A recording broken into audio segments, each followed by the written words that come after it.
จะกินทองล้างอกพระปฏิญาณไม่ท้อถอยคอยสร้างสิ่งที่ควรไม่เร่รวนเพราะว่าเราคิดขัดขาไม่เคลื่อนแค้นน้อยใจใน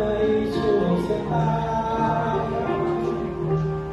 ไม่เสียดายชีวิตถ้าสิ้นไป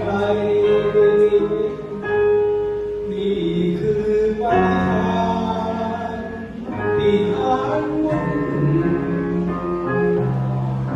หมายถึงยุติธรรมอันสดใสยืนทนทุกข์ทรมาน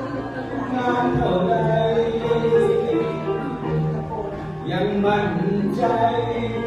รักชาติคงอาจรักลูกมนุษย์ย่อมจะดีกว่านี้แน่เพราะนี่ไม่ยอมแพ้แม้ถูกยันถูกยืนหยัดสู้ไปไฟประจันยอมมาสั่นก็เพราะ